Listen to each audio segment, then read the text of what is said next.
What's up, everybody, and welcome back to Fireside Giants. I'm your host, Anthony Rivardo, joined by my co-host, Alex Wilson. And the Giants returned to the practice field today. They were off for the past couple of days following their Thursday night preseason Week 1 game versus the Detroit Lions. Of course, the Giants coming out on top of that game. Not a ton of significant injuries. Obviously, in yesterday's episode, I gave you guys the injury update. Drew Lock out for a few weeks. Deontay Johnson also out for a few weeks. But outside of that, pretty clean game for the Giants. And also, on top of that, today, another injury update because they're getting some players back from injury. Some two crucial offensive linemen returning to the practice field today. First of all, John Michael Schmitz finally getting back on the field. That is huge for the Giants. His absence was definitely felt. They needed him in the middle of that offensive line for these past few weeks of practice.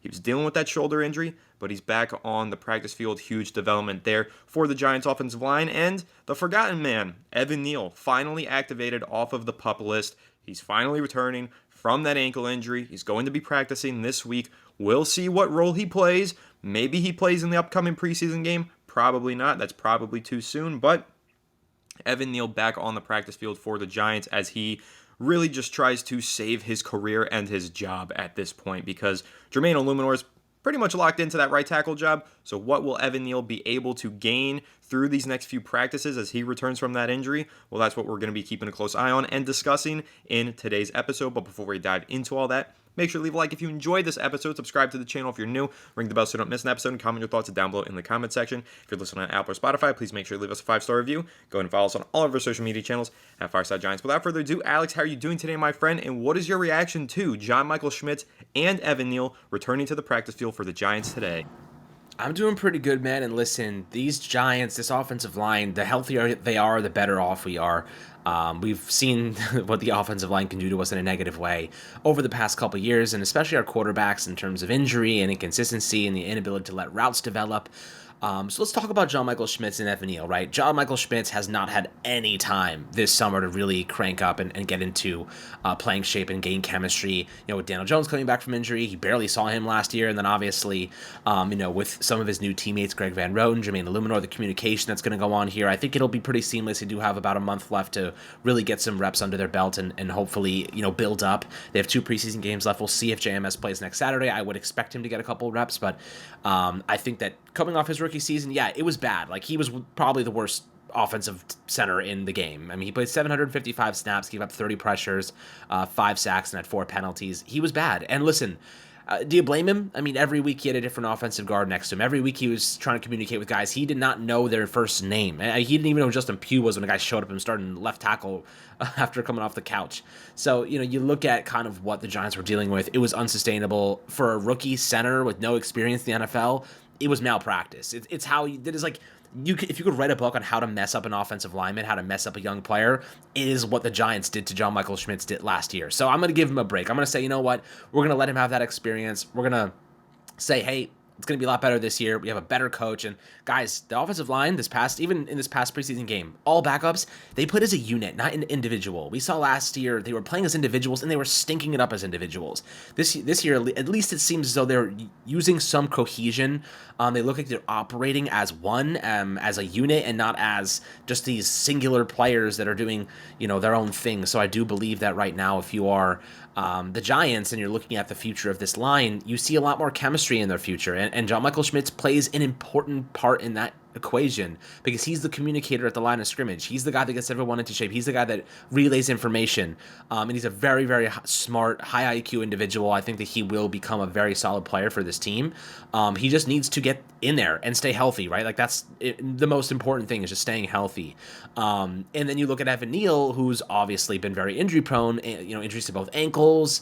It's not been good. And listen, when it comes to Evan Neal, Jermaine Illuminor is my starting right tackle. You guys know this. I've been saying this for months now. Obviously, now we're kind of seeing that that's the obvious decision. Is Evan Neal going to start week 1? If he is, the Giants are trying to lose. And why do I say that? Because he has not experienced a single rep this summer. He has zero chemistry with Greg Van Roten. He has zero chemistry with basically anyone on the center to the right side of this offensive line. Now, there's no reason he should be even starting, let alone sniffing backup reps at this point. He needs so much time to get back into the equation here. Like, he's so far out. I'd rather start multiple players in backup roles than Evan Neal right now because I just do not trust him. He has got to earn that trust. Just because he was a 7th overall pick a couple years ago does not mean he's earned the right to start games or to be a backup even. He has to earn back the right to be a part of this line, to be a successful part, and hopefully, impactful piece in the trenches here. So, Anthony, starting with John Michael Schmitz, I give him a massive break for last season. Nobody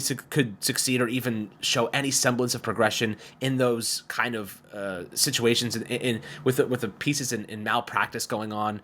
I think I'm happy giving him another year to show what he can do and hopefully take some big steps forward. No, I'm right there with you, and I think that you did a great job hitting on the point of John Michael Schmitz being so important to this team. As we all know, the center is, in a way, the quarterback of the offensive line. They call pass protections. They get everybody in line and get everybody on the same page on a play-by-play basis. They're like, hey, slide right. Let's pick up that blitzer. Hey, there's the mic. Let's make sure that we grab him. Or, hey, we want to make sure that we're max protecting. Like, these are all of the different things that, yes, the quarterback often calls, but so does the center. So John Michael Schmitz being that communicator in the middle of the offensive line, being that one stable, present voice is really important. But in order for him to be that one stable voice, he needs to stay healthy, and that's really been a struggle for him so far through the first year of his career. Dealing with that shoulder injury last season, missed 4 games. Now this summer, missed a lot of time due to a new shoulder injury. Not very good stuff there, but if he could stay healthy now and continue to ramp up through the regular season, I think that with improved coaching and improved talent all around him, we could see a much better version of John Michael Schmitz in his second season. But it needs to be continuity on the offensive line. That's what the Giants are desperate for. And that's kind of what you were saying, Alex, where there was revolving doors on either shoulder of John Michael Schmitz every time he was in a game last season. Whether you're talking about Justin Pugh or Josh Azidu at left guard or Marcus McKethan or whoever the hell at right guard, it was always forever changing. On top of that, the blocking scheme wasn't the best, and Bobby Johnson did a really poor job of developing these guys. So now with Carmen Bristolow in there, I don't want to overreact to just one preseason game where it was pretty much all the Giants' second and third string offensive linemen, but the blocking scheme looked great. They looked like they were moving as one cohesive unit, as you said, Alex. There didn't seem to be miscommunications. They picked up stunts just fine. They executed double teams perfectly in the running game.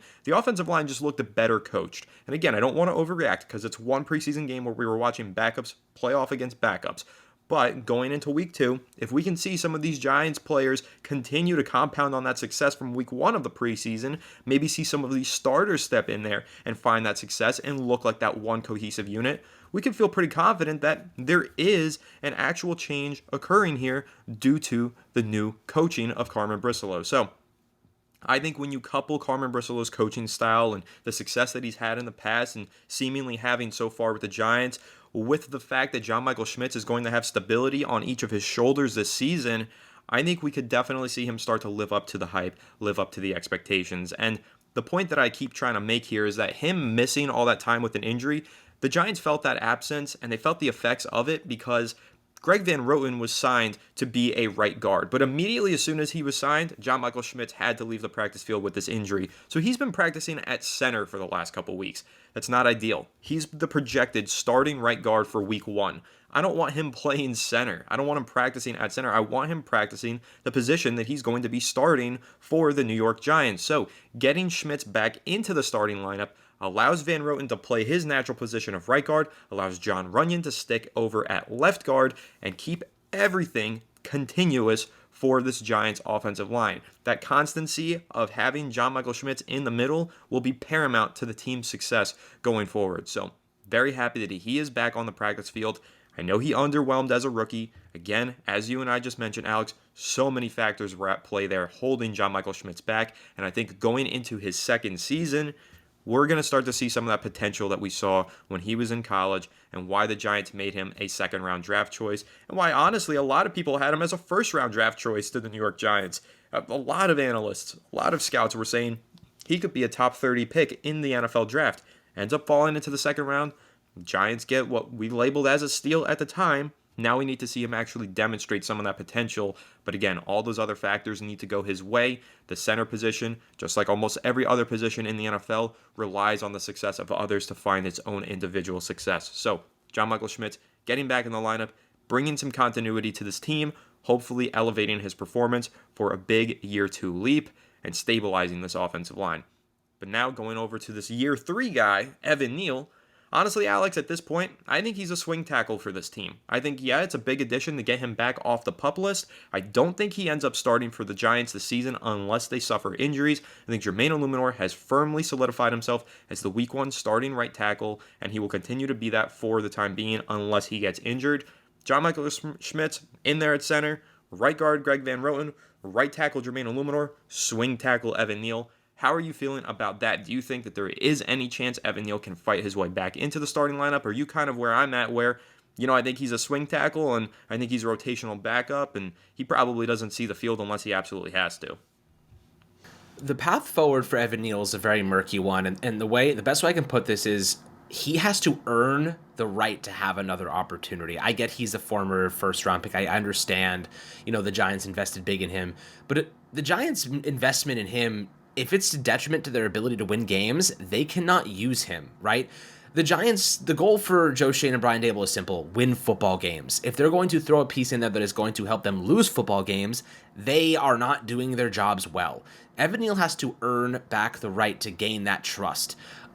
Listen, I have not seen a single thing from him over the past 2 years that has suggested he should be starting a single game for this team over Jermaine Illuminor, and there are multiple backups I'd rather see before Evan Neal until he proves that he's put together some good practices, that he's had some good preseason reps, that he can stay healthy. At this rate, I have no reason to even use him, right? No reason to use him, no reason to play him, because if he's going to help us lose football games, we are not doing our jobs right. And when I say we, I mean General Manager Joe Schoen and Brian Daboll. They need to win football games now. They are certainly, in terms of heading down a path, they're heading down the wrong one after last season. They need to turn things around. They need to win games. They need to show progress. And if Evan Neal's going to hurt that ability, hurt that equation, hurt that process, they need to reevaluate their decisions here. So Evan Neal has to earn his way back into this conversation. He should not just be given reps at this point, but rather earn them. We've seen Carmen Brasillo do a lot of good with a little talent.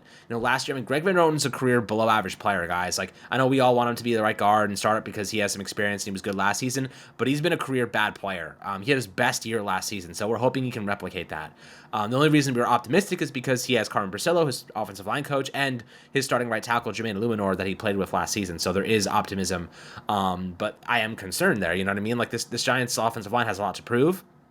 They're nowhere near average yet. They need to prove it. I'm tired of just hoping and waiting and optimism and, just basically nonsense and hoping that they can take a step forward. I need to see it, man. I need to see tangible results, palpable results. Evan Neal has not shown us that he can be in this lineup. He can be in this starting 5. He can hold it down in the trenches on an island. In my opinion, Anthony, I'll ask you this.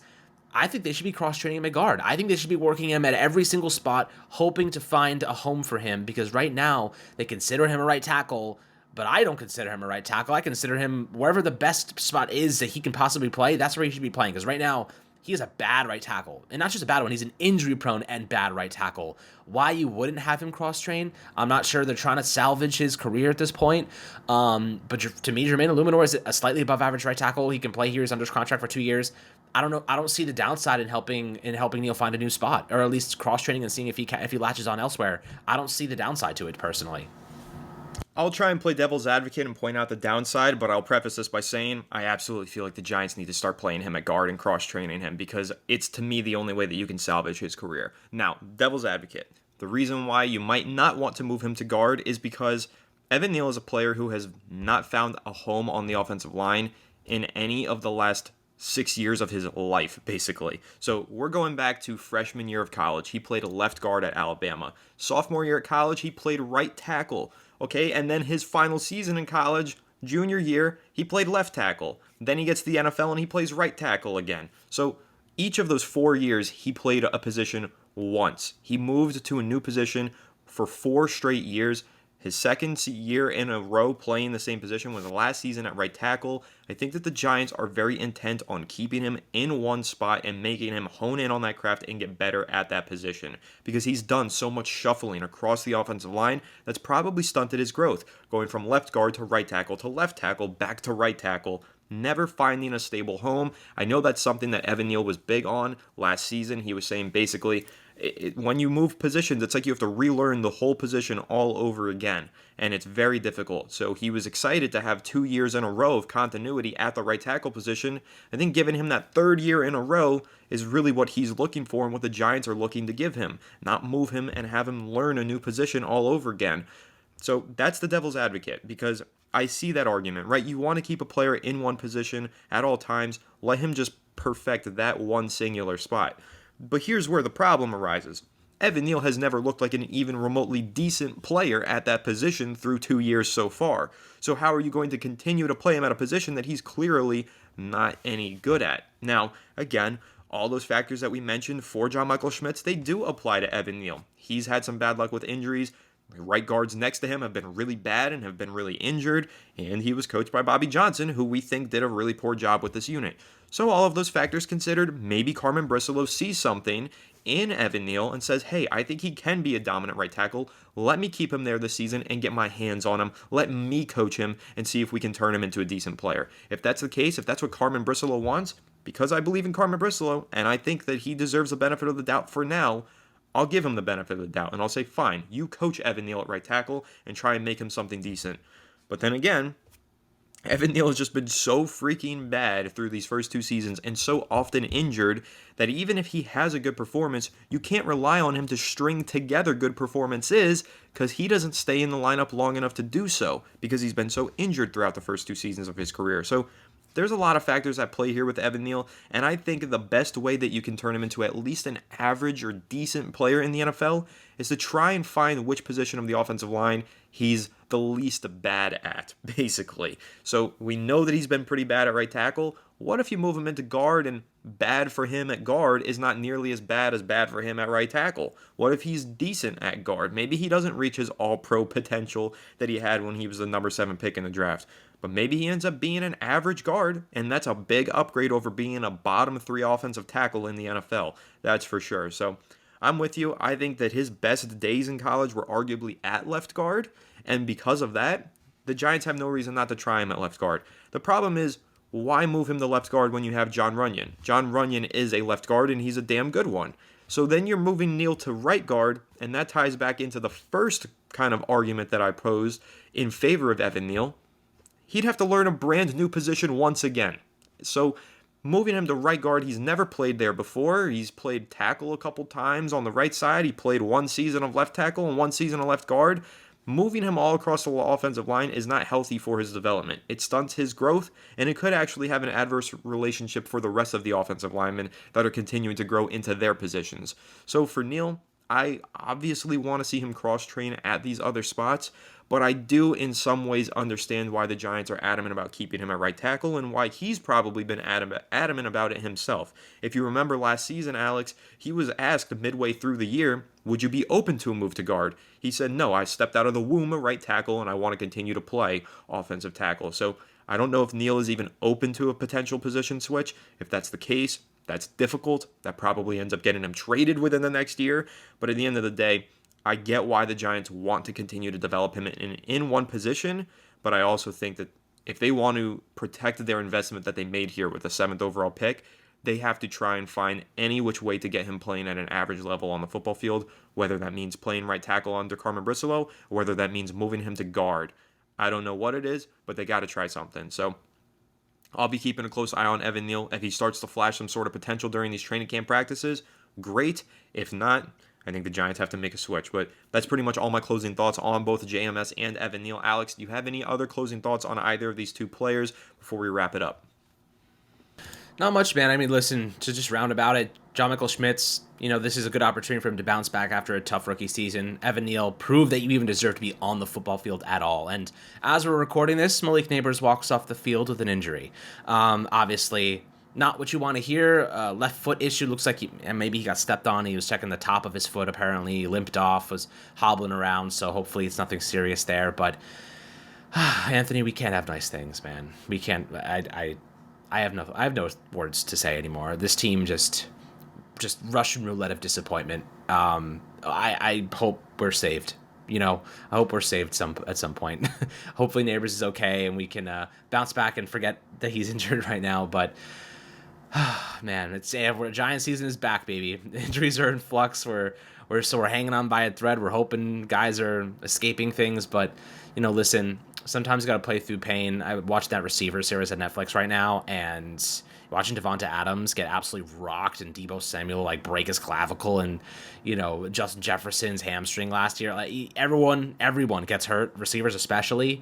So hopefully Nabers can bounce back. He's 21 years old. He's young. Hopefully he'll up quickly. Hopefully it's nothing serious. We'll keep you guys updated on that tomorrow, probably when Dable speaks to the media in the morning. But until then, Anthony, I'll let you kick us off.